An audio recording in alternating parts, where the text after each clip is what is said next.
अस्सलाम वालेकुम जी। Welcome back. आज हमारा सेकंड सेशन है energy resource management and utilisation का। और जो हमारा टॉपिक है इस वीक का वो है energy management systems and governance. हम लोगों ने पिछले हफ्ते एनर्जी का एक ओवरऑल पर्सपेक्टिव देखा था कि एक स्ट्रेटेजिक एस्पेक्ट है। ये खाली एक बिल नहीं होता है जो हमने पे करना है, बल्कि एक ऐसी चीज़ है जो कि हमारे बिजनेस की सस्टेनेबिलिटी को इम्पेक्ट करती है। यानी कि इसकी वजह से ये आउटकम निकल सकती है कि हमारा बिजनेस कामयाब होगा या नहीं होगा।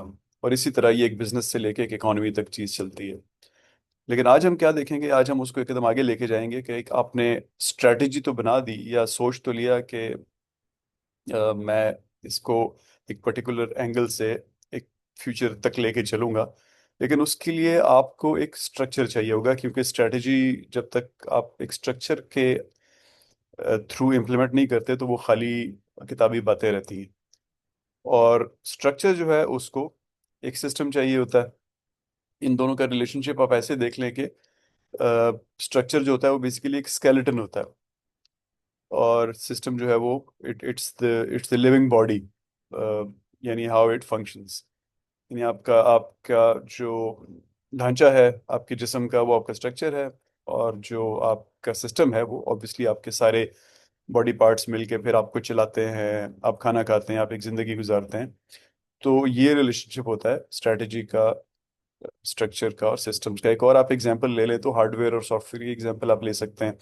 कंप्यूटर के अंदर बहुत सारे कंपोनेंट्स होते हैं, जैसे उसकी हार्ड ड्राइव, जैसे उसके कीबोर्ड माउस वगैरह, इस तरह फिर उसकी रैम वगैरह। ये सब उसका स्ट्रक्चर होता है। और सिस्टम उसका उसके एप्स या प्रोग्राम्स या सॉफ्टवेयर होते हैं जो कि आपको वो आउटपुट देते हैं जो आपको चाहिए होती है उस सारे स्ट्रक्चर से। तो बेसिकली स्ट्रक्चर जो है वो डिफाइन करता है कंपोनेंट्स को और उनके आपस के कनेक्शन को। और सिस्टम जो है वो इन कंपोनेंट्स को और इन कनेक्शंस को इस्तेमाल करता है टू प्रोड्यूस द आउटपुट जो कि आपको चाहिए होती है। जैसे एक हमारे एनर्जी मैनेजमेंट सिस्टम में हमें कुछ आउटपुट चाहिए।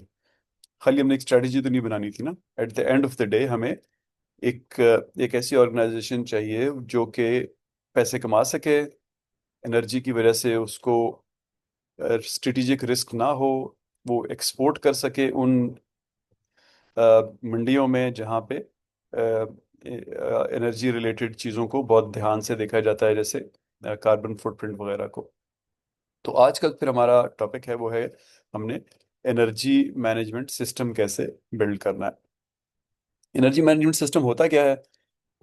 ये एक फ्रेमवर्क है जो कि आपकी एनर्जी रिलेटेड जो जितनी भी परफॉर्मेंस होती है उसको तीन एरियाज में मैनेज करता है। और वो एरियाज हैं टेक्निकल, फाइनेंशियल और ऑर्गेनाइजेशनल। ये बेसिकली आपकी एनर्जी मैनेजमेंट की सारी एफर्ट्स को एक सिस्टमैटिक तरीके से चलाता है ताकि ये कंटिन्यूअसली इम्प्रूव होती रहें, ये मेजरेबल हों। यानी आप जब भी डिसीजन करना चाहें तो आपके पास डेटा हो जिसकी बुनियाद पे आप डिसीजन करें। और ये आपको अलाउ करता है कि आप अपनी एनर्जी मैनेजमेंट से रिलेटेड जितनी भी एफर्ट्स हैं उनको बिजनेस ऑब्जेक्टिव्स से लिंक करें। ना कि एक एडहॉक प्रोजेक्ट हो कि मैंने अब बत्तियां चेंज करनी है या मैंने अब एयर कंडीशनिंग में फलाना सिस्टम लेके आना है, बल्कि आपके बिजनेस के ऑब्जेक्टिव्स के साथ अलाइंड हो। तो ये जो तीनों चीज़ें मैंने आपको बताई, टेक्निकल, फाइनेंशियल और ऑर्गेनाइजेशनल। टेक्निकल का मतलब होता है टेक्निकल एस्पेक्ट्स जैसे मीटरिंग को देखना। फॉर एग्जांपल आपके पास एक बहुत बड़ी इस्टेब्लिशमेंट है, एक बड़ी बिल्डिंग है, उसमें एक बाहर बड़ा मीटर लगा हुआ है।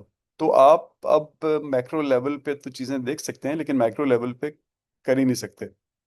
इंडिविजुअल बिल्डिंग्स के अंदर इंडिविजुअल ऑफिसेज में कितनी बिजली इस्तेमाल हो रही है वो आप देख ही नहीं सकते, क्योंकि एक ही मीटर आपने बाहर लगाया हुआ है। अगर हो इंडिविजुअल बिल्डिंग्स में मीटर, या आपके पास आईओटी डिवाइसेस हों जो इंडिविजुअली कमरों तक को और कमरों के अंदर डिवाइसेस को भी चेक कर सकें, तो अब ऑब्वियसली फिर आप टेक्निकली स्ट्रांग हो जाएंगे। इसी तरह कंट्रोल्स, कि आपको पता तो चल गया कि कौन सी चीज़ चल रही है, लेकिन क्या आप उसको वेरी कर सकते हैं? क्या आप उसको बंद या चला सकते हैं? क्या आप उसकी एनर्जी कंजम्पशन को कम कर सकते हैं? तो इसी तरह अगर कर सकते हैं तो आप टेक्निकली स्ट्रांग हो जाएंगे, नहीं कर सकते तो नहीं होंगे। और प्रोसेस ऑप्टिमाइजेशन, कि आप एनर्जी के पॉइंट ऑफ व्यू से, यानी प्रोसेस को क्या आप इस तरह मैनिपुलेट या ऑप्टिमाइज कर सकते हैं कि वो बेस्ट एनर्जी की यूजेज को इंश्योर करे। फाइनेंशियल साइड देखें तो जाहिर है आपको जो इनिशिएटिव्स लेने होते हैं उसके लिए पैसे चाहिए होते हैं, और पैसे कोई तभी देता है जब आप उनको डेमोन्स्ट्रेट करते हैं कि अगर आपने मुझे 100 रुपए दिए तो इससे 120, 130, 140 का प्रॉफिट आएगा। तो आपने कॉस्ट बेनिफिट एनालिसिस भी उसका करना होता है। इसी तरह फिर फाइनेंशियल प्रोग्राम्स में इन्वेस्टमेंट गेट्स भी होते हैं, यानी आपको पहले दिन ही कोई फुल पैसे नहीं दे देता है, वो आपको एक प्लान देते हैं कि चलें फिर पहले ये स्टेप करते हैं, पायलट प्रोजेक्ट करते हैं वगैरह वगैरह। फाइनेंशियल एंगल उस चीज़ को देखता है।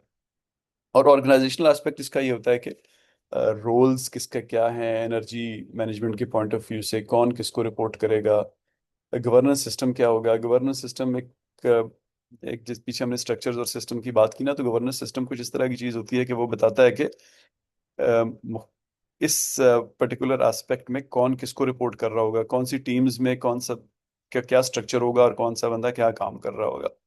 और फिर फाइनली केपीआईज यानी परफॉर्मेंस मेजर्स, कि हमने हर एक को अब ऑब्जेक्टिव्स तो दे दिए हैं, लेकिन ये ऑब्जेक्टिव अचीव कर रहे हैं कि नहीं, इनको मेजर करने के लिए कोई की परफॉर्मेंस इंडिकेटर्स होने चाहिए, कोई अ, ऐसे इंडिकेटर्स जो पर्टिकुलर टारगेट्स की तरफ जा रहे हों। तो एडहॉक एनर्जी प्रोजेक्ट्स या वो प्रोजेक्ट्स जो बस एक दफ़ा प्रोजेक्ट कर लिया, वो क्यों फेल होते हैं, ये उसके कुछ बड़े बड़े रीजंस लिखे हैं। सबसे पहले लिखा no executive sponsorship. Energy management के प्रोजेक्ट्स में अगर आपको एग्जेक्टिव स्पॉन्सरशिप नहीं है तो इट्स अ नो गो, वो फिर आगे बिल्कुल भी नहीं चल सकता। प्रोजेक्ट्स रुक जाते हैं जब तक सीनियर लीडरशिप अलाइन नहीं होती, क्योंकि सीनियर लीडरशिप अलाइन होती है तो एक तो आपको फंडिंग मिलती है, और दूसरा ये कि जब कहीं किसी और फंक्शन के साथ फ्रिक्शन आती है तो वहां पे फिर वही सीनियर मैनेजमेंट आपको प्रायोरिटाइज करती है। तो एग्जेक्टिव स्पॉन्सरशिप नहीं है, सीनियर बाय इन नहीं है टॉप मैनेजमेंट का, तो ये प्रोजेक्ट नहीं चल सकते।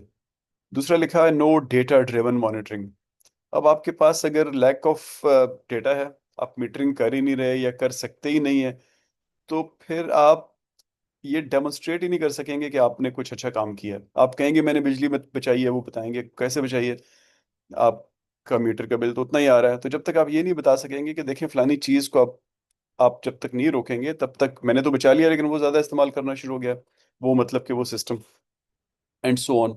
तो आपको जब तक डिटेल्ड मीटरिंग नहीं है आपके पास और उन उससे जो डेटा आता है उसको एनालिसिस करने की टूल्स नहीं है, तो भी आपके प्रोजेक्ट फेल हो जाएगा। इसी तरह आपके पास अगर अकाउंटेबिलिटी का सिस्टम नहीं है, पीछे हमने बात की केपीआईज की, स्ट्रक्चर्स की, ऑर्गेनाइजेशनल सेटअप की कि कौन किसको रिपोर्ट करेगा, तो अगर वहाँ पे क्लैरिटी ना हो तब भी आपका प्रोजेक्ट फेल हो जाएगा, क्योंकि अकाउंटेबिलिटी का सिस्टम ही नहीं है। एक बंदा काम कर रहा है लेकिन बाकी लोगों से इतनी लीकेज हो जाती है कि उसका काम आउटपुट नहीं दे सकता है। अगला लिखा नो फाइनेंशियल इंटीग्रेशन। तो आप अगर एनर्जी मैनेजमेंट सिस्टम को बजटिंग के साथ लिंक नहीं करेंगे, तो फिर जैसा मैंने आपको पहले बताया कि जब फ्रिक्शंस आएंगी, जब पैसे कम होंगे और हर डिपार्टमेंट पैसे मांग रहा होगा, तो एनर्जी मैनेजमेंट वालों को अगर पैसे नहीं मिलेंगे, यानी फाइनेंशियली आप इंटीग्रेटेड नहीं होंगे, तो जाहिर है फिर आपका प्रोजेक्ट फेल हो जाएगा, क्योंकि फॉर एग्जांपल कोई इक्विपमेंट आनी है, कोई मीटरिंग आनी है, कोई डेटा एनालिटिक्स की इक्विपमेंट आनी है, वो आपको नहीं मिल सकेगी क्योंकि पैसे नहीं मिले।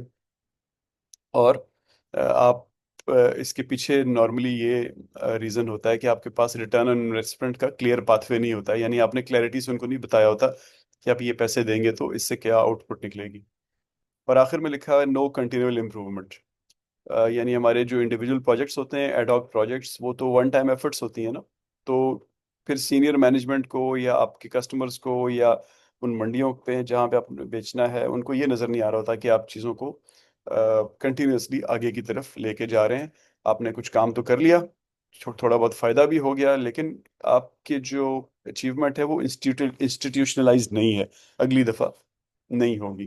तो आप देखें कि ये ऐसा ही है कि आप फ्रूट खरीदने जाएं और कोई फ्रूट वाला आपको आगे अच्छे लगाए और पीछे से बुरे फ्रूट, पीछे बुरे लगाए हैं, और आप जो उसको पैसे दें वो एक दो अच्छे डाल के पीछे से छह बुरे डाल के दे दे। तो ये चीज़ ज़ाहिर है जो खरीदार होता है, इंटेलिजेंट खरीदार, उसको समझ होती है। फॉर एग्जांपल, आप किसी टेक्सटाइल इंडस्ट्री है आपकी, और आपसे यूरोप वाले कहते हैं कि मैंने आपसे फर्ज करें हर साल तौलिए 2 मिलियन खरीदने हैं, बेडशीट्स 3 मिलियन खरीदनी है, वगैरह वगैरह। आप मुझे अपना सैंपल भेज दें। अगर आप अपना सैंपल उनको भेजेंगे, अपने प्रोसेस का सैंपल, क्वालिटी का डेटा भेजेंगे, वो तो ज़ाहिर है फ़ौरन उनको पता चल जाएगा कि इसके 20-30% रिजेक्ट्स हैं, लो क्वालिटी है, वो तो फिर आपसे कभी भी नहीं लेगा ना। लेकिन अगर आप अच्छे सैंपल भी निकाल के भेज देंगे ना, बेस्ट सैंपल्स अपने जो उनकी रिक्वायरमेंट्स को मीट करते हैं, तो वो उसको भी रिवर्स प्लॉट करके देख लेंगे कि ये नॉर्मल डिस्ट्रीब्यूशन नहीं है, ये इसने मुझे अपने ओवरऑल प्रोसेस के सेंटर में से बेस्ट पीस निकाल के दिए। वही उसको मेजर करेगा, उसका डेटा डालेगा, उसका नॉर्मल कर्व बनाएगा। नॉर्मल कर्व बनेगा ही नहीं, एक बॉक्स बनेगा, तो उसको समझ आ जाएगी। तो कंटिन्यूअल इंप्रूवमेंट नहीं होती है तो आप अच्छी मंडियों में नहीं बेच सकते हैं, उनको समझ आ जाता है कि आप अच्छा काम कर ही नहीं सकते। तो इसके लिए फिर लोग पीडीसीए साइकिल इस्तेमाल करते हैं, जिसको हम आगे देखेंगे। तो एक और बड़ा रीजन होता है कि आपका प्रोसेस जो है वो सिस्टमेटिकली इम्प्रूवमेंट की तरफ नहीं जा रहा। एनर्जी जिस तरह मुख्तलिफ सिस्टम्स को, मैनेजमेंट सिस्टम्स को, साइबर सिक्योरिटी को, दुनिया में बहुत सारे सिस्टम्स हैं जिनको मैनेज करने के लिए आईएसओ ने स्टैंडर्ड्स बनाए हुए हैं। तो एनर्जी मैनेजमेंट का भी जो स्टैंडर्ड है, जिसको हम कहते हैं ISO 50,001, the global standard for energy management, ये एक इंटीग्रेटेड सिस्टम है, यानी ये 9000 और 14001 से रेडिली इंटीग्रेटेड है। और ये इसका आइडिया क्या है कि it it provides you a robust internationally recognised framework for organisations to implement an energy management system. यानी आप करना चाहते हैं एनर्जी मैनेजमेंट सिस्टम की इम्प्लीमेंटेशन, तो ये आपको एक स्ट्रक्चर्ड तरीका पहले से अवेलेबल है, आप इसको इस्तेमाल कर सकते हैं। इसके अंदर जैसे हमने पीछे बहुत सारी बातें की कि हमने कंटिन्यूस इम्प्रूवमेंट भी लानी है, फाइनेंशियल और एनवायरमेंटल बेनिफिट्स को हम परसू कर रहे हैं, अपने बिजनेस ऑब्जेक्टिव्स के साथ अलाइन करना है, तो ये सब ये आपको उस सारे सिस्टम की तरफ लेके जाता है। और इसके तीन बड़े बड़े, आप कह लें कि पिलर्स हैं। उनमें से पहला है सिस्टमैटिक इम्प्रूवमेंट, यानी आपको एक क्लियर मेथडोलॉजी बनाने की पावर देता है कि आप अपनी एनर्जी एफिशिएंसी को मुसलसल बढ़ाएं अपने ऑपरेशंस के अंदर। फिर ये आपको सस्टेनेबिलिटी और पैसे बचाने का एक फ्रेमवर्क देता है कि आप एनर्जी कंजम्पशन में और ऑपरेशंस कॉस्ट में अ, अ, कमी करें और अपनी इन्वायरमेंटल परफॉर्मेंस बढ़ाएं। और फाइनली एनहांस्ड क्रेडिबिलिटी, जाहिर है आपके पास ये सर्टिफिकेशन होगी या आप ये सिस्टम फॉलो कर रहे होंगे, तो जो खरीदार होगा वो वो कॉन्फिडेंट होगा कि मैं एक क्रेडिबल ऑर्गेनाइजेशन के साथ काम कर रहा हूँ, जो कि एक फॉर्मल प्रोसेस फॉलो करती है, और they are committed to responsible energy use. ये रेगुलेटरी रिक्वायरमेंट्स को मीट करते हैं, और इनकी कॉर्पोरेट रेपुटेशन अच्छी है। तो आईएसओ के बहुत सारे फिर एस्पेक्ट्स हैं जिनको हम अगली कुछ स्लाइड्स में आहिस्ता आहिस्ता देखेंगे। सबसे पहले आईएसओ 50001 जो है, ये पीडीसीए साइकिल को बहुत एम्फोसाइज करता है। पीडीसीए साइकिल, आप लोग मैनेजमेंट के स्टूडेंट हैं, आई एम श्योर आपने बहुत सारे और सब्जेक्ट्स में भी इसको पढ़ा होगा। प्लान, डू, चेक, एक्ट, बड़ी मशहूर टर्म है ये, जिसमें आप पहले स्टेप में ऑब्वियसली एक फ्रेमवर्क बनाते हैं, एक प्लानिंग करते हैं कि आप कैसे आगे जाएंगे। दूसरे स्टेप में आप वो काम करते हैं। तीसरे स्टेप में आप फीडबैक काइंड ऑफ चीज़ लेते हैं कि वो ठीक हुई कि नहीं हुई। और चौथे स्टेप में आप इम्प्रूव करते हैं कि ठीक नहीं हुई तो क्या क्या चीज़ें इम्प्रूव करने की ज़रूरत है, या कोई नया एस्पेक्ट आ गया तो उसको भी अंदर लेके आते हैं, और फिर इस तरह दोबारा प्लानिंग में चले जाते हैं। तो एनर्जी मैनेजमेंट के पॉइंट ऑफ व्यू से स्पेसिफिकली देखें तो प्लान का मतलब होता है कि आप एनर्जी रिव्यू करें। एनर्जी रिव्यू का मतलब होता है कि आप अपनी सारी ऑर्गेनाइजेशन को, अपनी फैसिलिटी को, अपनी बिल्डिंग को, अपनी इंडस्ट्री को, जहाँ पे भी आप काम कर रहे हैं, आप इसमें देखें कि कौन सी चीज़ कितनी बिजली खा रही है, कौन सी चीज़ वहाँ पे फिर आपको पता चलता है कि वो अगर कोई चीज़ ज़्यादा बिजली खा रही है तो किस वजह से ज़्यादा बिजली खा रही है। उसकी उम्र ज़्यादा हो गई है, उसमें अननेसेसरी ये कुछ ऐसे एस्पेक्ट है जिनको आप ख़त्म करें तो एनर्जी की यूजेज कम हो सकती है, वगैरह वगैरह। जब आप ये डेटा लेते हैं तो जो आपके पास एक फर्स्ट डेटा आता है उसको हम बेसलाइन कहते हैं। यानी ये वो जगह होती है जहाँ से आपने फिर आगे इम्प्रूवमेंट प्लान करनी है। तो बेसलाइन बनाना, एनर्जी रिव्यू करना ये प्लानिंग है, बेसलाइन बनाना ये प्लानिंग है। फिर अपने आप को ऑब्जेक्टिव देना कि मुझे बेसलाइन तो मिल गई है, अब मैं आगे कहाँ जाऊँगा, कहाँ जाना चाहता हूँ। यानी फर्ज करें मेरे पास मेरी फैक्ट्री में 25,000 बल्ब लगे हुए हैं। तो अब मैं क्या करना चाहता हूँ, क्या मैं 25,000 को 18,000 पे लेके जाना चाहता हूँ, या 25 को 25 ही रख के टेक्नोलॉजी चेंज करना चाहता हूँ, या किसी और तरीके से बिजली इस्तेमाल करना चाहता हूँ, नेचुरल लाइट को इस्तेमाल करना चाहता हूँ। ये आपके ऑब्जेक्टिव होंगे। और हर ऑब्जेक्टिव को अचीव करने के लिए फिर आप कोई एक्शन प्लान्स बनाएंगे। तो प्लानिंग में ये वाला पार्ट है।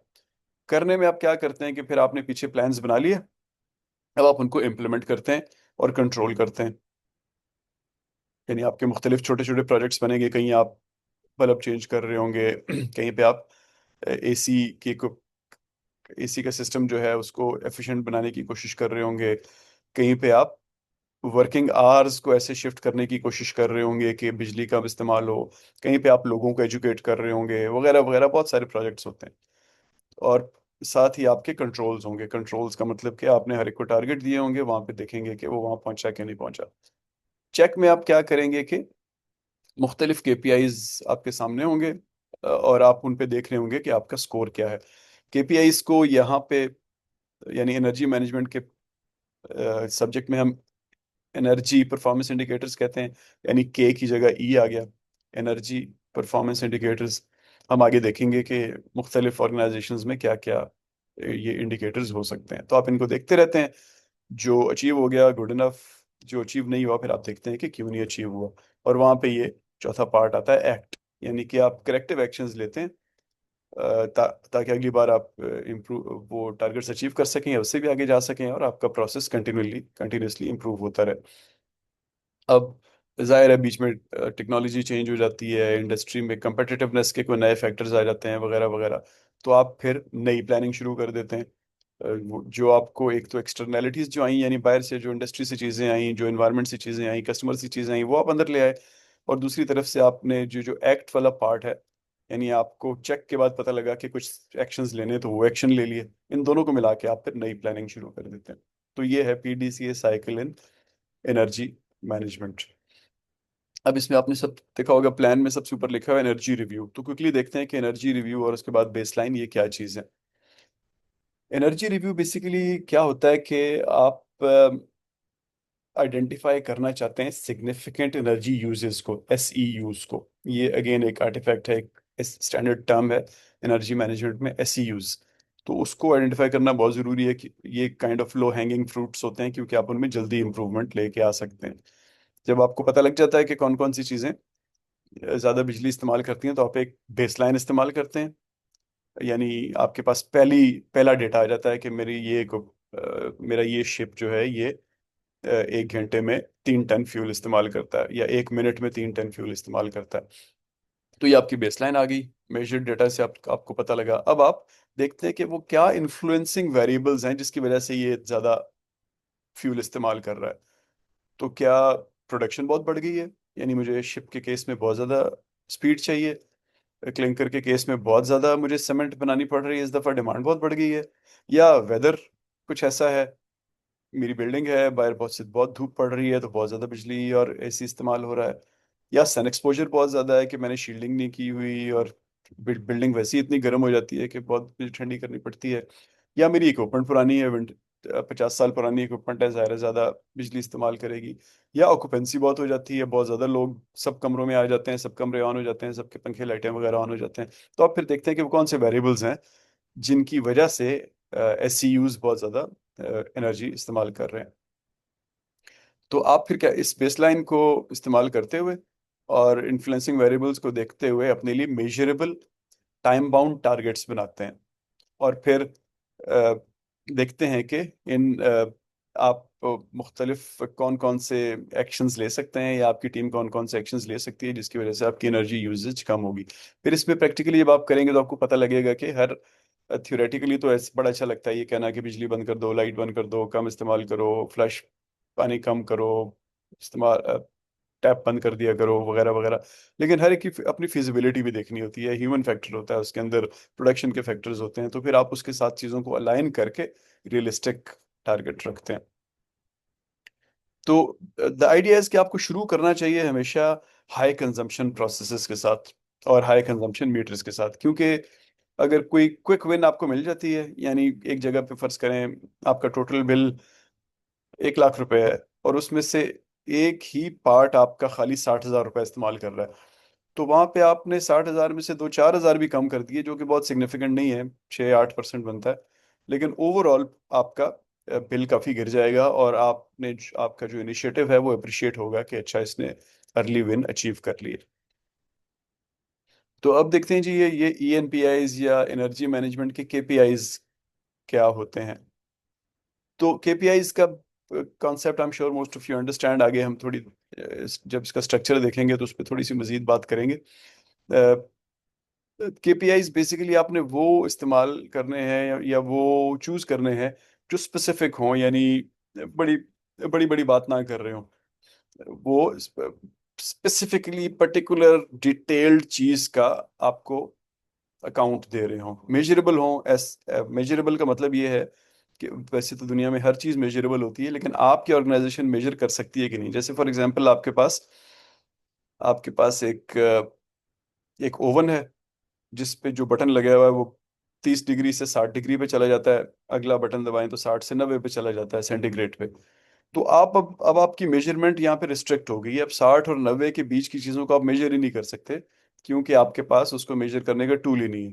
तो आपने देखना है कि आप वो वाले KPIs रखें या एनर्जी परफॉर्मेंस इंडिकेटर्स रखें जो आपके केस में मेजरेबल हों, और ये टाइड हों आपके ऑपरेशनल ड्राइवर्स के साथ। यानी ये KPI for the sake of KPI नहीं रखना, बल्कि आप अपने ऑपरेशंस को देखें, ऑपरेशंस की आउटपुट्स क्या हैं और उनके साथ एनर्जी की आउटपुट्स लिंक होनी चाहिए। वैसे तो हर जगह पे अपने अपने KPIs होते हैं, जाहिर है। सीमेंट इंडस्ट्री का अपना KPI होगा, बिल्डिंग का अपना होगा, फर्टिलाइजर का अपना होगा, बैंक का अपना होगा, वगैरह वगैरह। आप लेकिन जनरली स्पीकिंग आप KPI को अलाइन कर सकते हैं प्रोडक्शन यूनिट्स के साथ, यानी इतने पीस बनाए मैंने, हर पीस पे इतनी एनर्जी लगी या इतना पेट्रोल लगा या इतनी गैस लगी, मेरे पास इतना एरिया है मेरी बिल्डिंग में, पर स्क्वायर एरिया में इतनी बिजली इस्तेमाल कर रहा हूँ, या मैं कोई सर्विस डिलीवर कर रहा हूँ। फॉर एग्जांपल आप आपका होटल है और होटल की ऑक्यूपेंसी है, आज मेरे पास 10 लोग रह रहे हैं 10 कमरों में, तो इतनी बिजली इस्तेमाल हो रही है। 15 कमरों में रह रहे हैं तो इतनी इस्तेमाल होनी चाहिए, वगैरह वगैरह। तो आप इसको फेयर कंपैरिजन और ट्रेंड एनालिसिस के लिए कोई ना कोई स्टैंडर्ड आपने जरूर रखना है। अब देखते हैं कि ये ENPIs जो हैं, KPIs ऑफ एनर्जी मैनेजमेंट, इनकी कुछ एग्जांपल्स।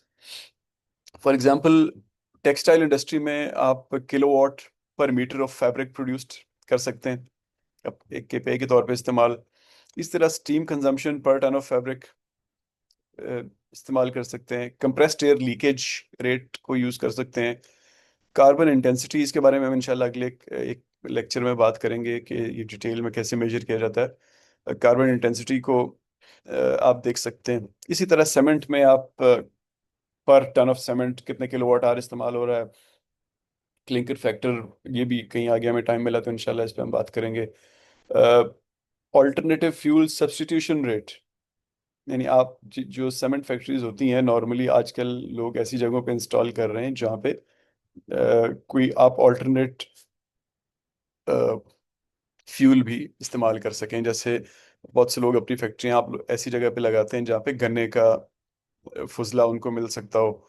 बहुत से फैक्ट्रियाँ ऐसी जगहों पे लगाते हैं जहाँ पे धूप ज़्यादा हो ताकि सोलर लगा सकें। बहुत से ऐसी जगहों पे लगाते हैं जहाँ पे विंड अच्छी हो तो आप विंड टरबाइन लगा लें। इनफैक्ट पाकिस्तान की तकरीबन हर सीमेंट फैक्ट्री ही इन्हीं तीनों एरियाज के करीब लगी हुई है, ताकि उनको ये रॉ मटेरियल मिले और वो ऑल्टरनेट एनर्जी को इस्तेमाल करें।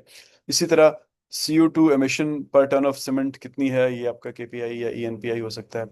फर्टिलाइजर में देख लें तो गीगाजाउल्स ऑफ नेचुरल गैस, मैंने आपको पिछले क्लास में बताया था कि फर्टिलाइजर में मेन रॉ मटेरियल होता ही गैस है, सुई गैस, नेचुरल गैस, मीथेन, ये उसका मेन रॉ मटेरियल होता है। तो 1 टन अमोनिया या जो भी फर्टिलाइजर आप प्रोड्यूस कर रहे हैं उसमें कितने गीगाजॉल्स ऑफ नेचुरल गैस लगता है। फिर energy consumption per ton of urea, अगर आप यूरिया बना रहे हैं फिर electricity per ton of product एक केपीआई हो सकता है, या carbon dioxide per ton of ammonia, अगर आप अमोनिया खुद बना रहे हैं तो CO2 कितनी लग रही है, तो ये मुख्तलिफ केपीआईज हो सकते हैं। इसी तरह अगर आपकी एक बड़ी बिल्डिंग है, कमर्शियल बिल्डिंग, होटल हो सकता है, मॉल हो सकता है, कुछ भी हो सकता है, तो उसमें आप कुछ ऐसे केपीआईज रख सकते हैं, kilowatt hour per square metre per year, energy cost per square metre, HVAC की एनर्जी शेयर कितना है, यानी जो आपका हीटिंग कूलिंग सिस्टम है, फिर पीक डिमांड पर मीटर स्क्वायर कितनी जाती है, इसी तरह कार्बन इंटेंसिटी पर ऑक्यूपेंट कितनी है। तो हम इंशाल्लाह कार्बन के बारे में मजीद बात करेंगे आगे। तो ये कुछ एनर्जी के केपीआईज थे या परफॉर्म ENPIs थे जो कि आप अपनी इंडस्ट्री के लिए इस्तेमाल कर सकते हैं। ऑब्वियसली ये इट्स हॉर्सेस फॉर कोर्सेज, शायद एग्जैक्टली इवन अगर आपकी फर्टिलाइजर इंडस्ट्री भी है तब भी आप शायद एग्जैक्टली ये वाले इस्तेमाल ना कर सकते हैं, क्योंकि आपको पता है पाकिस्तान में फर्टिलाइजर्स की भी वैरायटी है, तो उनमें हो सकता है कि आप कोई और चीज़ देखना चाहें। अब हम देखते हैं, पीछे हमने बात की थी एनर्जी के गवर्नेंस स्ट्रक्चर की, तो उसको क्विकली देखते हैं कि उसमें हमने क्या क्या चीज़ें जहन में रखनी होती है। तो सबसे पहले जैसे हमने बात की थी कि टॉप मैनेजमेंट जब तक इन्वॉल्व नहीं होगी तो तब तक कोई भी बड़ा प्रोजेक्ट, बड़ा कोई स्ट्रेटेजिक प्रोजेक्ट आगे नहीं चल सकता। तो सबसे पहले आपकी एक टॉप मैनेजमेंट कमेटी होनी चाहिए जो कि पॉलिसी बनाए, जो कि एनर्जी मैनेजमेंट को रिसोर्सेज दे, जो एनर्जी ऑब्जेक्टिव्स को इंडोर्स करे या उनको सर्टिफाई करे कि हाँ बिल्कुल ये हमारे ऑर्गेनाइजेशनल ऑब्जेक्टिव्स हैं और हम इनको लेके आगे चलेंगे। और लेके आगे चलने के बेसिकली मतलब ये होता है कि हम इसको फंड करेंगे और इसको विजिबल सपोर्ट देंगे। फिर आपकी एनर्जी मैनेजमेंट के रोल होते हैं जो कि एनर्जी मैनेजमेंट पूरे के पूरे सिस्टम को कोऑर्डिनेट करते हैं, आपके केपीआईज को या एनर्जी पीआईज को ट्रैक करते हैं और परफॉर्मेंस को रिपोर्ट करते हैं, सीनियर मैनेजमेंट को बताते हैं कि उन किस ऑब्जेक्टिव में कौन कौन से टारगेट कितने अचीव हुए हैं। और finally cross functional energy teams होती हैं, यानी मुख्तलिफ फंक्शन से, ऑपरेशन से, मेंटेनेंस से, इंजीनियरिंग, फाइनेंस, ये कोलैबोरेट करते हैं प्रोजेक्ट्स पे और कंट्रोल्स को देखते हैं। मुख्तलिफ टीम्स बनती हैं जो कि एनर्जी मैनेजर को रिपोर्ट करती हैं और एनर्जी मैनेजमेंट टॉप मैनेजमेंट को रिपोर्ट करता है। तो ओवरऑल आइडिया ये है कि आपकी एक डिफाइंड रिपोर्टिंग हायरार्की होनी चाहिए, जिसमें क्लियर एस्केलेशन पाथ्स हों कि ये वाला स्टेप हुआ, ये टारगेट अचीव हो गया या नहीं हुआ, या हमें ये इक्विपमेंट चाहिए, इसको हटाना है, तो इस पे किसी ने डिसीजन करना है, तो डिसीजन के लिए वो एस्केलेशन पाथ मौजूद होना चाहिए कि ये इसको बताएगा, ये फलानी रिपोर्ट बनाएगा, वो हमारी बोर्ड में जाएगी, बोर्ड में इसकी फंडिंग होगी। इसी तरह इन्वेस्टमेंट के डिसीजंस, इसी तरह कोई करेक्टिव एक्शन लेना है तो उसके डिसीजंस, तो क्लियर एस्केलेशन पाथ्स आपके गवर्नेंस स्ट्रक्चर के अंदर मौजूद होने चाहिए। और गवर्नेंस जो है वो आपकी डिसीजंस को टाइमली होने को इंश्योर करती है कि एनर्जी के प्रोजेक्ट्स फंड हों, और इंश्योर करती है कि इसमें अकाउंटेबिलिटी हो, यानी ये सारे के सारे जो आप पैसे लगा रहे हैं, डिसीजंस कर रहे हैं, ये परफॉर्मेंस मैट्रिक्स के साथ अटैच होने चाहिए। वरना जाहिर है सिर्फ पैसे लगाने के लिए तो कोई प्रोजेक्ट नहीं करता है, उसके कोई ना कोई आउटपुट्स होते हैं। तो इसके अंदर फिर एनर्जी टीम्स को थोड़ा सा डिटेल में देखते हैं कि एनर्जी टीम का एक मॉडल मैं आपसे शेयर करता हूँ कि क्या होना चाहिए। तो इसमें इंजीनियरिंग के लोग होने चाहिए। इंजीनियरिंग वाले जाहिर है वो कंट्रोल्स को डिज़ाइन करेंगे, वो आइडेंटिफाई करेंगे कि प्रोसेस में कहाँ कहाँ पे सेविंग्स हो सकती हैं। वो आपको ये बताएंगे कि ये मार्केट में तो बहुत कुछ अवेलेबल है, दुनिया बहुत कुछ कर रही है, लेकिन फिजिबिलिटी हमारे पास ये काम करने की है, उसको वैलिडेट करके वो आपको बताएंगे। फाइनेंस वाले जो है वो इंजीनियरिंग की इनपुट लेंगे यूजुअली, और उसकी बेसिस पे केस बिल्ड करेंगे कि ये बिल्कुल बिजनेस केस बनता है, इससे हमारे इतने पैसे इतने साल में बचेंगे, इसमें हम फलानी फलानी मार्केट्स में जा सकेंगे, नए खरीदार हमारी तरफ अट्रैक्ट होंगे, वगैरह वगैरह। फिर ये ROIs को ट्रैक करते हैं, रिटर्न ऑन इन्वेस्टमेंट को, कि इन्होंने, ये सिस्टम ने प्लान किया था कि हम इतना पैसा इतने साल में बचाएंगे, तो ये उसी तरफ जा रहा है, इतने परसेंट बच गया, इतने परसेंट रहता है। इसी तरह कैपेक्स यानी कैपिटल एक्सपेंडिचर्स और ऑपरेशनल एक्सपेंडिचर्स की जो प्लानिंग होती है उसमें एनर्जी को बिल्ड इन करते हैं। ऑपरेशंस वाले जो इंजीनियरिंग ने कंट्रोल डिजाइन किए थे उनको इम्प्लीमेंट करते हैं, SOPs बनी होती हैं उनको फॉलो करते हैं, और जो basically day to day usages को वो ओन करते हैं। और जो सस्टेनेबिलिटी वाले या ESG वाले होते हैं वो एनर्जी के सारे एफर्ट्स को, आउटकम्स को डिस्क्लोजर्स के साथ, डिस्क्लोजर का मतलब होता है कि आप अपने कस्टमर को क्या बता रहे हैं कि आप कितना कार्बन फुटप्रिंट आपका कितना है, आप कितना फ्यूल इस्तेमाल करते हैं, आप ग्रीन एनर्जी यूज कर रहे हैं, या कितने अरसे बाद आपका नेट जीरो पे आ जाएंगे। वो डिस्क्लोजर्स होते हैं, उनको अलाइन करना होता है एक्चुअल आउटकम्स के साथ। ये इनका काम होता है। इसी तरह कार्बन टारगेट्स रखना और उनको अचीव करना, और इसी तरह स्टेक होल्डर्स की एक्सपेक्टेशंस को मैनेज करना। यानी आपकी अपनी एनर्जी के आउटकम्स या एक्शंस, वो इन चीज़ों के साथ अलाइन होने चाहिए कि मेरा स्टेक होल्डर मुझसे क्या एक्सपेक्ट करता है। तो जैसा हमने पिछले लेक्चर में बड़ी डिटेल में बात की थी कि यूरोप के और अमेरिकन ख़रीदार जो होते हैं, आप मुख्तलिफ बायर्स आपके जो आपके प्रोडक्ट्स खरीदते हैं, वो एक्सपेक्ट करते हैं कि आप उनको बाकी डिटेल्स के साथ साथ अपनी कार्बन टारगेट्स, अपने फ्यूल कंजम्पशन और अपने नेट ज़ीरो के डेटा भी देंगे। तो बेसिकली आप करते क्या है कि आप क्लियर चार्टर देते हैं टीम को। उनकी एक मीटिंग की कैडेंसेस होती हैं, या फैसला करते हैं कि आप हर हफ्ते, हर महीने या हर 2 हफ्ते बाद मिलेंगे, और केपीआईज बनाते हैं या ईएनपीआईज बनाते हैं। फिर ये इन सारी एनर्जी रिक्वायरमेंट्स को आप मुख्तलिफ डिपार्टमेंट्स में या मुख्तलिफ फंक्शंस में बिल्ड इन करते हैं, एम्बेड करते हैं। फॉर एग्जांपल प्रोक्योरमेंट में, प्रोक्योरमेंट को आप बताते हैं कि अब आप वो फलाने फलाने बल्ब खरीद ही नहीं सकेंगे, वो हमारी प्रोक्योरमेंट लिस्ट से आउट है। आप अब ऐसे लोगों के साथ डील ही नहीं कर सकेंगे जो फलाना फलाना फ्यूल इस्तेमाल करते हैं, वगैरह वगैरह। इसी तरह मेंटेनेंस में बिल्ड इन करते हैं कि आप नई चीज़ें ये वाली खरीदेंगे, ये नहीं खरीदेंगे। इसी तरह कैपिटल प्लानिंग में भी एम्बेड करते हैं कि अच्छा, इतने पैसे लगने हैं हमारे अगले साल, उसमें इतने परसेंट हम एनर्जी प्रोजेक्ट्स पे लगाएंगे। तो अल्टीमेटली आपका एक्शन क्या होना चाहिए, इमीडिएट एक्शन के, आप एनर्जी मैनेजर अपॉइंट करें, टारगेटेड मीटरिंग शुरू करें सिग्निफिकेंट एनर्जी यूजेस पे। यानी आपको पता लग गया सबसे ज़्यादा बिजली यहाँ पे है तो इस्तेमाल हो रही है, तो वहाँ पे टारगेटेड मीटरिंग करें, और ऐसे प्रोजेक्ट्स फॉरेन अंडरटेक करें जो लो हैंगिंग फ्रूट्स हों, जो आपको क्विकली आउटकम्स दे सकें। और उनके आपने फिर केपीआईज या ईएनपीआईज डिफाइन करने हैं, ताकि आप फिर एक गिवन टाइम में आप मैनेजमेंट को बता सकें कि देखें हम इम्प्रूवमेंट की तरफ जा रहे हैं। तो बेसिकली ये क्या है कि हम अब जा रहे हैं स्ट्रेटजी से अकाउंटेबिलिटी की तरफ। पीछे हमने बात की थी, स्ट्रेटजी है, उसको इम्प्लीमेंट करना है, उसके लिए स्ट्रक्चर चाहिए, स्ट्रक्चर के लिए सिस्टम्स चाहिए, ताकि अल्टीमेटली हम अकाउंटेबिलिटी तक पहुंच सकें। तो आप अकाउंटेबिलिटी तक पहुंचने के लिए, यानी मैं थोड़ी देर में आपको बताता हूँ कि पूरा एक प्रोसेस क्या होता है केपीआईज तक जाने का। लेकिन बेसिकली आइडिया क्या है कि आपने कॉर्पोरेट ऑब्जेक्टिव को, आपने सीनियर मैनेजमेंट को कन्विंस कर लिया कि एनर्जी मैनेजमेंट अब हमारा हमारा एक स्ट्रेटेजिक या कॉर्पोरेट ऑब्जेक्टिव है। तो इसको अब आपने ट्रांसलेट करना होता है एनर्जी टारगेट्स में, स्पेसिफिक टारगेट्स में, और उन टारगेट्स को एम्बेड करना होता है पूरे सिस्टम में, यानी नीचे तक उनको लेके जाना होता है। तो आप करते क्या है कि आप एनर्जी केपीआईज को कैस्केड करते हैं, यानी नीचे लेके आते हैं, डिपार्टमेंट्स तक, प्लांट्स तक, इवन ऑफिसेज, इंडिविजुअल्स तक।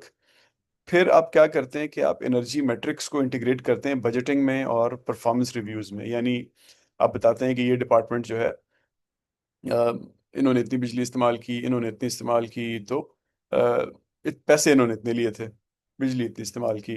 यानी टाई करते हैं आप बेसिकली फाइनेंस को एनर्जी यूजेज के साथ। और फिर आप अलाइन करते हैं अपने टारगेट्स को ईएसजी के साथ, रिस्क फ्रेमवर्क्स के साथ, ताकि आपके कस्टमर को क्लियरली नजर आए कि आपने एक एनर्जी के पॉइंट ऑफ व्यू से एक स्ट्रक्चर बनाया हुआ है, एक सस्टेनेबिलिटी का, गवर्नेंस का आपका एक सिस्टम है, जो कि आपको नेट जीरो की तरफ लेके जा रहा है। तो ज़ाहिर है इस तरह की विजिबिलिटी होती है तो अ, आपकी रेपुटेशन भी अच्छी होती है, और आप ऐसी मंडियों में माल बेच सकते हैं जो आपको ज़्यादा पैसे देते हैं। तो जो मैंने आपको बताया कि स्ट्रेटजी जो है वो कैसे केपीआईज तक और एक्शंस रिजल्ट्स तक पहुंचते हैं, उसका स्ट्रक्चर कुछ इस तरह से होता है कि सबसे पहले आप अपनी स्ट्रेटजी बनाते हैं। यानी आप प्लान करते हैं कि आपने अगले 4 5 6 साल में कहाँ तक पहुंचना है। इन अदर वर्ड्स, आप यू एम्बेड एनर्जी टारगेट्स इन मुख्तलिफ आपके जो पार्ट्स हैं बिजनेस के। वहाँ से आपको एनर्जी की पॉलिसी मिलती है। यानी आपको अब आपको पता है कि आपने जाना किधर है, तो फिर आप एक फॉर्मल पॉलिसी बना सकते हैं जिसके अंदर स्कोप और गवर्नेंस होता है, एस्केलेशन होती है, और टीम्स की अप्रूवल उसको होता है, सीनियर मैनेजमेंट की टीम का, कि जी बिल्कुल यही हमारी पॉलिसी है, हम इसी को इम्प्लीमेंट करेंगे। यहाँ से निकलते हैं आपके एनर्जी के ऑब्जेक्टिव्स, यानी क्लियर टाइम बाउंड ऑब्जेक्टिव्स के हम CO2 कितनी कम करेंगे, हम किलोवाट आवर्स कितने कम करेंगे, किलोवाट्स कितने कम करेंगे। मैं इनका फ़र्क मैं आपको बताऊंगा इंशाल्लाह बाद में। और इन सारी चीज़ों को आप अपने गोल्स के साथ टाई करते हैं। अभी आपके पास फॉर एग्जांपल टारगेट आ गया कि आपने 25,000 किलोवाट के बजाय अब आपने 20,000 किलोवाट इस्तेमाल करने हैं अगले साल। तो फिर आप उनको ENPIs में लेके आते हैं या KPIs में लेके आते हैं, और वो मुख्तलिफ डिपार्टमेंट्स को देते हैं, कैस्केड करते हैं कि आप इतना रिड्यूस करेंगे, आप इतना रिड्यूस करेंगे। ज़ाहिर है सिर्फ टारगेट नहीं देना होता, फिर आपने उनको टेक्निकली असिस्ट भी करना होता है। जैसे हमने पीछे बात की कि पुरानी इक्विपमेंट उनकी रिप्लेस करनी है, कोई उनको SOPs देनी है, कोई उनकी टाइमिंग्स चेंज करनी है, वगैरह वगैरह। अब इन KPIs के साथ या ENPIs के साथ आपको एक्शन प्लान्स बन जाते हैं आपके। फॉर एग्जांपल किसी ने 20,000 से 15,000 पे लेके आना है किलोवाट को, तो एक प्लान उसको एक इन प्लेस करना पड़ेगा जिसके तहत ये सब कुछ होगा। तो वो उसमें फिर बहुत सारे साइट लेवल प्रोजेक्ट्स आ जाएंगे, प्रिवेंटिव मेंटेनेंस की रूटीन्स आ जाएंगी, और इन सब कामों के लिए जैसा मैंने कहा कि इक्विपमेंट आएगी, इक्विपमेंट के लिए पैसे चाहिए, तो फिर आपकी बजटिंग भी इसके अंदर, कैपिटल प्रायोरिटाइजेशन भी इसी के अंदर आ जाएगी कि इनको हमने KPI दिया है 20,000 से 15,000 पे आने का, इसलिए हम इनको इतना फंड दे रहे हैं कि ये सो इन सो इक्विपमेंट ले सकें ताकि ये 20 से 15 पे आ सकें। और इस सारे से फिर आउटकम आपकी क्या निकलती है कि आपकी जो किलोवाट आवर्स की सेविंग्स हैं वो डॉलर सेविंग्स में कन्वर्ट होती हैं और CO2 रिडक्शन में कन्वर्ट होती हैं, ताकि आपके रिपोर्टर्स जो है वो क्लियरली, सॉरी आपके आप रिपोर्ट कर सकें क्लियरली इन्वेस्टर्स को और बायर्स को कि आप आपका कार्बन फुटप्रिंट कम हो गया है और आप एनर्जी पे कम पैसा लगा रहे हैं। अब आपने एक तरह से कह लें कि एक एनर्जी प्रोग्राम बना लिया ना, तो एनर्जी प्रोग्राम्स फेल क्यों होते हैं? जैसे हमने पीछे देखा था कि एडॉक प्रोजेक्ट्स फेल क्यों होते हैं, तो एनर्जी प्रोग्राम्स भी के फेल होने की भी उसी तरह के रीजंस हैं कि सबसे पहले आपको लीडरशिप सपोर्ट या सीनियर एग्जीक्यूटिव की सपोर्ट नहीं होती। जो जब ये सपोर्ट नहीं होती इसका मतलब है पैसे नहीं होते। जब पैसे सपोर्ट और पैसे नहीं होते इसका मतलब है नोबडी रियली केयर्स, आपके पास एग्जीक्यूटिव अटेंशन नहीं है। तो फिर जाहिर है आपका प्रोग्राम फेल हो जाएगा। फिर डेटा क्वालिटी, ये पीछे हमने इसको मॉनिटरिंग की एबिलिटी से लिंक किया था, तो आप उसको मीटर नहीं कर सकते, रीड नहीं कर सकते, बेसलाइन कोई नहीं है आपके पास, तो फिर गेस वर्क पे चलेंगे, प्रोजेक्ट फेल होने के चांस है। एक और बड़ा रीजन ये होता है कि ये इसको सिर्फ टेक्निकली देखा जाता है, तो इसमें फाइनेंस को नहीं लेके आते, हम ऑपरेशंस को नहीं लेके आते। तो फिर इसमें क्या होता है कि सिस्टमेटिक सेविंग्स जो हैं वो आपको नहीं मिलती हैं, ये वन टाइम प्रोजेक्ट्स बन जाते हैं, और ओवरऑल ऑर्गेनाइजेशनल पर्सपेक्टिव नहीं आता। एक और बड़ा रीज़न ये होता है कि आपके पास कोई KPIs या ENPIs जो हैं वो बजट्स के साथ या परफॉर्मेंस रिव्यूज के साथ, अ, यानी आप ये आपका KPI तो मैंने बना दिया, लेकिन वो KPI आपके एनुअल रिपोर्टिंग सिस्टम में नहीं है, तो जाहिर है फिर उस KPI का कोई फायदा नहीं होता, तो लोग उसको प्रायोरिटाइज नहीं करते। और फाइनली आपका ऑर्गेनाइजेशनल स्ट्रक्चर जो है वो अगर वीक हो, यानी आप इम्प्लीमेंट ना कर सकें उन चीज़ों को जो आपने प्लान की हैं, तो जाहिर है फिर भी आपका प्रोजेक्ट फेल हो जाएगा। तो बड़ी बड़ी आप चीज़ देखें तो एक ये सवाल होता है कि किसी भी ऑर्गेनाइजेशन में कि एनर्जी मैनेजमेंट कहाँ पे होनी चाहिए। तो इसमें आप ये भी हो सकता है ऑपरेशंस में हो, फैसिलिटीज़ में हो, एक सेंट्रल बॉडी हो, कोई हाइब्रिड बॉडी हो, तो हर एक के अपने ट्रेड ऑफ होते हैं। किसी फॉर एग्जांपल आप टेक्निकल वालों के पास दे देंगे, तो हमने पीछे बात की कि टेक्निकल ओनली में क्या प्रॉब्लम्स हैं। इसी तरह आप ऑपरेशंस वालों को दे देंगे तो उनको प्रॉब्ली उसकी टेक्निकल डिटेल समझ नहीं आएगी, तो आपको प्रॉब्ली एक हाइब्रिड सिस्टम के पास के तरफ जाना पड़ेगा। ओवरऑल हर सिस्टम के कोई ना कोई ट्रेड ऑफ्स होंगे, आपने ये जहन में रखना है कि परफेक्ट सिस्टम आपका कोई भी नहीं बनेगा। तो आपने रिस्क मैनेजमेंट साथ साथ रखनी है और देखना है कि लीस्ट पॉसिबल रिस्क कहाँ पे है, और उस तरह की आपने टीम बनानी है। दूसरा फिर ये सवाल होता है कि मेरे KPIs क्या हों, तो उसके बारे में हमने पीछे काफ़ी बात कर ली कि वो हॉर्सेस फॉर कोर्सेज, हर एक के अपने KPIs होते हैं, लेकिन कुछ एग्जांपल्स हमने देख ली। और तीसरा सवाल ये होता है कि इसको टेक्निकल पर्सपेक्टिव लें या एक मैनेजरियल पर्सपेक्टिव लें, तो अभी हमने पीछे बात की कि ये दोनों पर्सपेक्टिव्स बहुत ज़रूरी हैं। आपने कंजम्पशन भी कम करनी है, आपको ओवरसाइट भी चाहिए, आपको फंडिंग भी चाहिए, आपको लोगों के बिहेवियर्स भी चेंज करना है, आपको प्रोसेस इंप्रूवमेंट भी करनी है। तो ये सारी चीज़ें ज़ाहिर है किसी एक एंगल से चीज़ों को देखने से नहीं आ सकेगी। तो ये था जी आज का हमारा कंटेंट। अब आखिर में एक केस स्टडी है छोटी सी, आई एक्सपेक्ट कि आप लोग खुद उसको डिटेल में देखेंगे और उसके आखिर में कुछ सवाल हैं तो मैं आपको बताऊंगा कि हम कैसे इसको अकाउंटेबिलिटी में लेके आएंगे, यानी इनके नंबर आपको कैसे मिलेंगे। लेकिन फिलहाल मैं आपको केस स्टडी एक्सप्लेन कर देता हूँ। ये एक टेक्सटाइल मिल की केस स्टडी है जिनके पास जिनका एनुअल रेवेन्यू जो है वो 33 बिलियन है, और जिसमें से 4 बिलियन जो है वो एनर्जी में लग जाते हैं, यानी तकरीबन 12%। ये बिजली भी इस्तेमाल करते हैं और गैस भी इस्तेमाल करते हैं, लेकिन इनके पास फॉर्मल एनर्जी मैनेजमेंट सिस्टम नहीं है जो कि आज हमने पढ़ा। और लेकिन अब उनके पास ईएसजी की रिपोर्टिंग की रिक्वायरमेंट आ गई है, क्योंकि ये ईयू में चीज़ें बेचते हैं, यूरोपियन यूनियन में चीज़ें बेचते हैं। तो अब इनको ये आपके सामने अभी की प्रॉब्लम आ गया है, तो आपने इनको हल करके बताना है कि कैसे उस ट्रैक पे चढ़े के ये अपने बिजनेस को सस्टेन कर सकें। अब आपने देखा होगा कि ये जो केस है ये पाकिस्तान के केस में कहानी घर घर की वाला केस है। पाकिस्तान की टेक्सटाइल इंडस्ट्री पिछले 1 डेढ़ साल में बहुत ज़्यादा बंद हो रही है, और लोग कहते हैं कि उसमें सबसे ज़्यादा बड़ा फैक्टर बिजली की कीमतें बढ़ने का है। तो आप देखें कि कितना परफेक्टली फिट होता है ये हमारे सब्जेक्ट में, कि बिजली बिजली की कीमतें बढ़ने को, अब आप लोग तो मैनेजर्स हैं, इंजीनियर्स हैं ना, तो अब आप इसको, एक आम बंदा तो ये ऐसे फ्रेज करेगा कि बिजली बहुत महंगी हो गई तो मैं डाउन हो गया। इंजीनियर और मैनेजर ये समझता है कि नहीं, इसको ऐसे फ्रेज करना चाहिए कि मैं अपनी एनर्जी को मैनेज नहीं कर सका, इस वजह से मेरी फैक्ट्री बंद हो गई। तो इस केस स्टडी में आप कुछ डिटेल्स में फिर आखिर में समझेंगे इनको प्रॉब्लम क्या है और सवालों के जवाब देंगे। इनके अब रीसेंट इश्यूज क्या हैं कि बिजली की कॉस्ट बढ़ गई है, पिछले 2 साल में 22% से ज़्यादा बढ़ गई है। बिजली की इंटरप्शन भी बहुत ज़्यादा हो रही है, बिजली स्पेशली आगे गर्मी आएंगी तो ग्रिड से बिजली के मसाइल शुरू हो जाएंगे।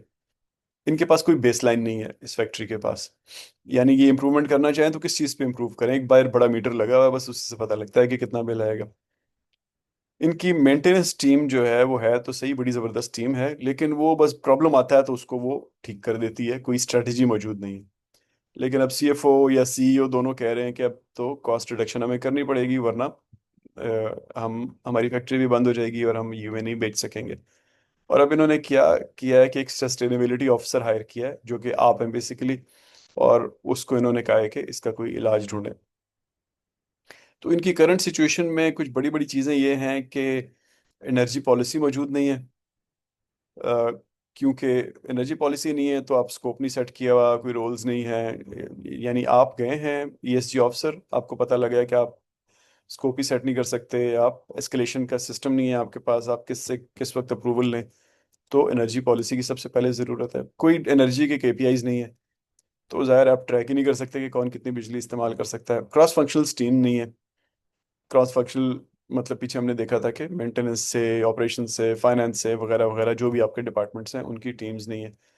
तो एनर्जी की responsibilities they are kind of fragmented. बस ऑपरेशंस वाले और मेंटेनेंस वाले बेसिकली देखते हैं, ऑपरेशंस वालों के पास बिल आता है, और मेंटेनेंस वाले जब कोई चीज़ ख़राब हो जाती है, किसी चीज़ को मेंटेन करना होता है तो वो करते हैं। और फाइनली नहीं, सॉरी, आपके प्रोजेक्ट्स जो है वो रिएक्टिव हैं। जब कोई चीज़ ख़राब हो जाती है, किसी चीज़ की परफॉर्मेंस बहुत डिग्रेड हो जाती है, तो उसको रिप्लेस कर देते हैं या ठीक कर देते हैं, बजाय इसके कि लाइफ साइकिल प्लानिंग करें उसकी। और फाइनली बियॉन्ड बिल्स कोई मॉनिटरिंग नहीं है, ना कोई सब मीटर्स हैं, एक ही बड़ा मीटर है। आपकी साइट परफॉर्मेंस पे इसका मतलब है विजिबिलिटी नहीं है आपको, और आपको हॉटस्पॉट्स नहीं पता, एसईयूज नहीं पता, सिग्निफिकेंट एनर्जी यूजेस नहीं पता कि कहाँ कहाँ पे बिजली ज़्यादा इस्तेमाल हो रही है।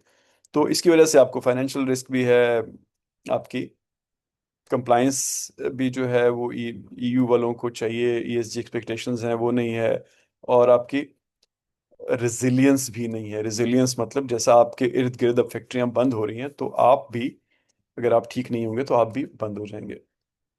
तो सवाल आपके पास ये है जी, सबसे पहले कि आपके ख्याल में एनर्जी मैनेजमेंट का फंक्शन कहाँ पे होना चाहिए इस ऑर्गेनाइजेशन में।